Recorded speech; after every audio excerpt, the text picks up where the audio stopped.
بسم الله الرحمن الرحیم. د ژبو او ادبیات پوهنځي درنو محصلینو او ګرانو مینوالو، پنځم درس د پښتو ژبې او ادبیاتو محرکلی کوم. په ننني درس کې موږ د نوم جمع کولو حالتونه او ډولونو په اړه بحث لرو. زموږ د ننني درس موخې دي: د مذکر او مؤنث نومونو د جمع کولو نښې او اصول په سمه توګه پیژندل، د مختلفو وروستاړو لکه آن، ونه، یې، ګان، یان او نورو سم ډول استعمالول، د ښځینه نومونو د جمع جوړولو بیلابیل ډولونه تشریح کول او تطبیق کول، د نوم پنځه ګونې حالتونه لکه فاعلي، مفعولي، اضافي، ندایي، ارتباطي په جملو کې پیژندل، د هر حالت لپاره سمې بیلګې جوړول، د نوم څلور ګونې ډلې لکه نوم، ستهین نوم، شمیر نوم، نومځري او نور سره پیژندل، د نوم ډولونه لکه عام، خاص، جمع، مجرد، ذاتي نوم، صوتي نوم او نور سره پیژندل، د وینا او لیکنې پر مهال د نومونو معیاري او سمه کارونه زده کول.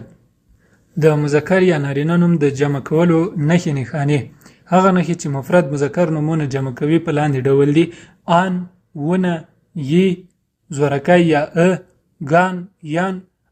دغه نښو سره موږ کولی شو د پښتو ژبې مفرد مذکر یا نارینه نومونه جمع کړو. د آن وروستاني په وسیله د پښتو مذکرو نومونو جمع کول: مفرده بڼه هلک، هلکان یې جمع ده، مچ، مچان، لیوه، لیوان، کارغه، کارغان، آس، اسان. د آن په وسیله په پښتو ژبه کې اکثر هغه نومونه جمع کیږي چې هغه په ناخپلواک غږ پای ته رسیدلی وي، لکه وګورئ هلک، مچ. دا دواړه کلمې په ناخپلواک غږ پای ته رسیدلی او د آن په وسیله جمع کیږي. د ونه په وروستاړي په وسیله د مفردو نارینه نومونو جمع کول: کتاب، کتابونه، قلم، مفرد بڼه ده، قلمونه یې جمع ده، لاس، مفرده بڼه ده، لاسونه یې جمع ده، کنډو، جمع یې کنډونه، پسه، پسونه. د ونه وروستاړي په وسیله په پښتو ژبه کې اکثر هغه نومونه جمع کیږي چې هغه بې سا وي او په ناخپلواک یا کنسونینټ غږ پای ته رسیدلی وي. هغه نومونه چې په نرمه یې یا په نارینه یې پای ته رسیدلی وي په یې یا څرګنده یې سره جمع کیږي، لکه پسرلی، پسرلی، ستوری، ستوري، ملګری، جمع یې ملګري. د زورکی خپلواک غږ یا په وسیله پای ته رسیدلی نارینه نومونه د جمع کولو قاعده یې ده چې واو په غورځیږي او په الف بدلیږي او د نون په توري پسې د خپلواک غږ نښلول کیږي او په دې سره دغه نومونه جمع کیږي، لکه شپون، جمع یې شپانه، بیلتون، جمع یې بیلتانه، سور، جمع یې سره، شین، جمع یې شنه. د ګان او یان وروستاړي په وسیله د مذکرو نومونو جمع کول: ماما، ماماګان، کاکا، کاکاګان، میرزا، میرزایان، مولا، ملایان، آشنا، جمع یې آشنایان دي. دا هغه کلمې دي چې پښتو ژبې ته له نورو ژبو نه په فور راغلي دي او په پښتو ژبه کې قاعده دا ډول ده: هغه نومونه چې په الف اوږد خپلواک غږ پای ته رسیدلی وي هغه ښځینه نومونه دي. نو دا نومونه چې دي پښتو ژبه کې پور کلمې دي او یا یې استثناءات ګڼلی شو چې دا په الف پای ته رسیدلی او نارینه نومونه بلل کیږي، نو جمع یې په ګان او یان سره کیدلی شي.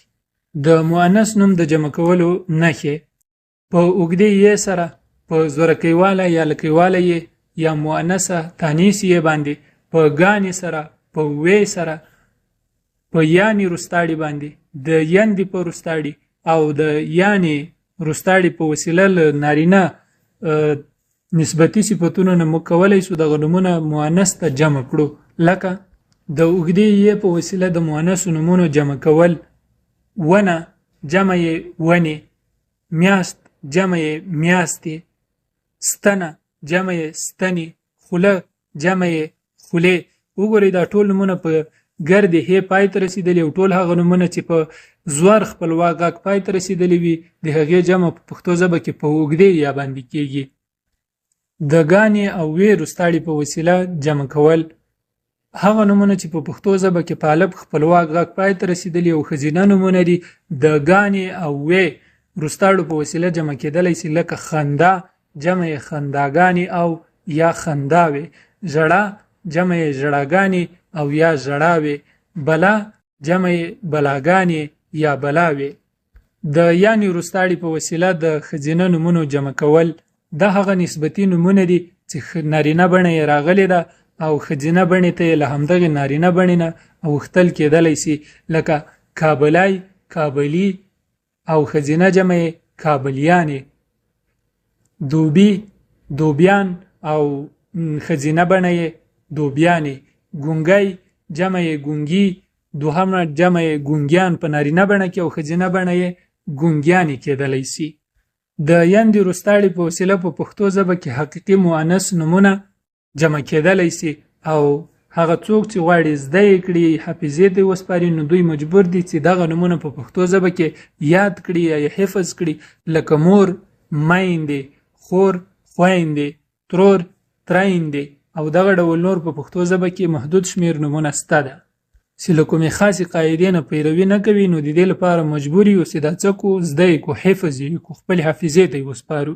په پښتو ژبه کې د نوم حالتونه نوم په جمله کې لاندې 15 حالتونه لري لکه فاعلي، مفعولي، اضافي، ندایي او 5 هم ارتباطي حالت دی. لومړی فاعلي حالت. فاعل هغه چاته ویل کېږي چې کار تر سره کوي لکه رفیع سبق وایي. رفیع هغه کار چې تر سره کوي هغه سبق یا لوستل دي نو رفیع د دغه کار تر سره کوونکی سو ځکه په جمله کې موږ فاعل ګڼو او دغه نوم چې د په جمله کې راغلی دی ته فاعلي حالت دی نوم وایو. زرمینه کار کوي. زرمینه په جمله کې نوم ده د کار تر سره کوونکی ده او د دې اسم چې سو دا فاعلي حالت یې ور کړی ده. دوهم مفعولي حالت ده. هغه مفعول هغه څوک یا هغه شی ده چې کار پرې تر سره کیږي لکه توریالی ډوډۍ خوري. ډوډۍ نوم ده او خوړل کیږي یا هغه عمل پرې تر سره کیږي نو نوم دغه د ډوډۍ نوم مفعولي حالت په جمله کې اخیستی. پلوشه مقاله لیکي. مقاله په دې جمله کې نوم ده، کار پرې تر سره سوی ده، د دې لپاره د مقالې نوم یا مقاله مفعولي حالت خپل کړی ده.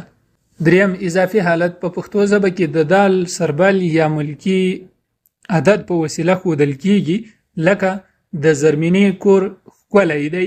په دلته لومړی مضاف الیه راغلی بیا مضاف او داسې هم امکان لري چې لومړی مضاف راسي او بیا مضاف الیه راسي یا لومړی ملکیت راسي وروسته مالک راسي لکه کتاب می ورک دی.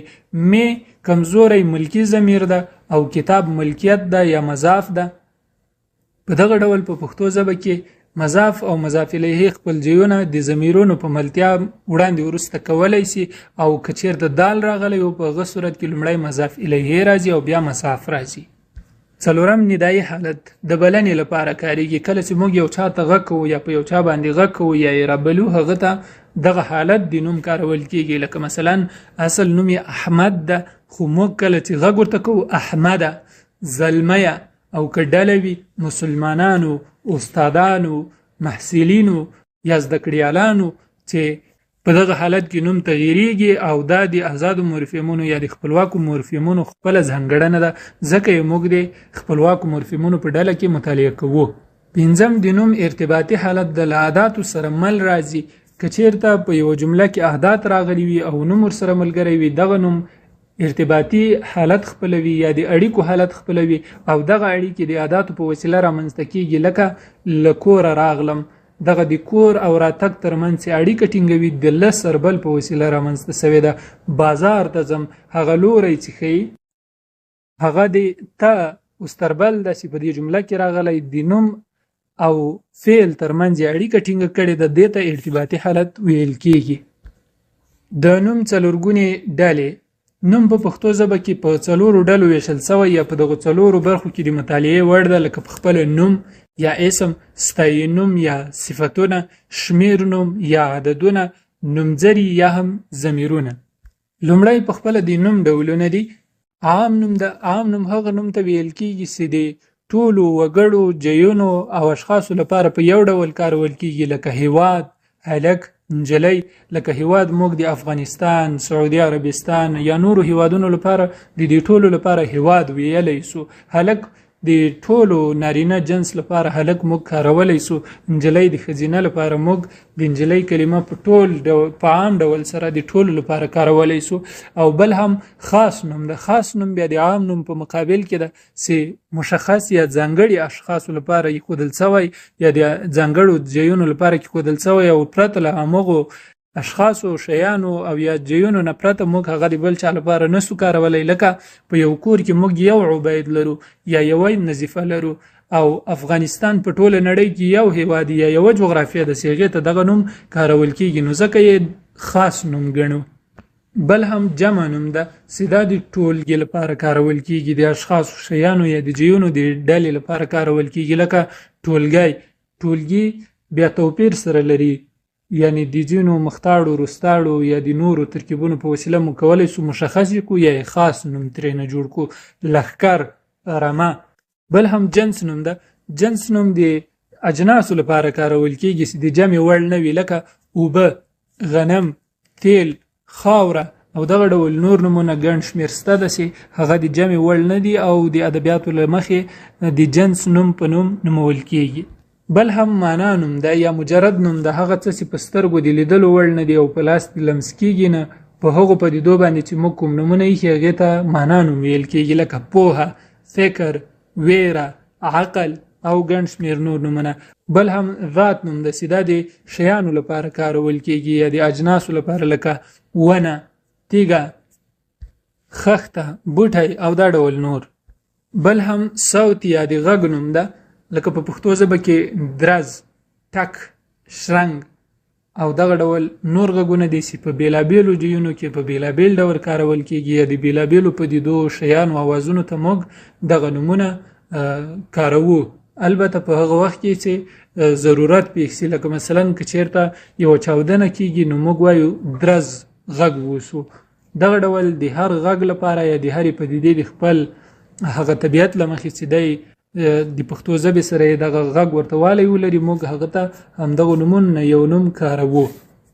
چې په دې سره د موږ د نن ورځې درس پای ته رسیږي. که په دغې اړوند موضوع کې له تاسو سره پوښتنه وي له موږ سره یې په تبصرو کې شریکه کړئ. انشاءالله د پښتو ژبې د ګرامر په بنسټ به تاسو ته کره جوابونه درکول کېږي. الله مو روغ لره، خوشحال اوسئ.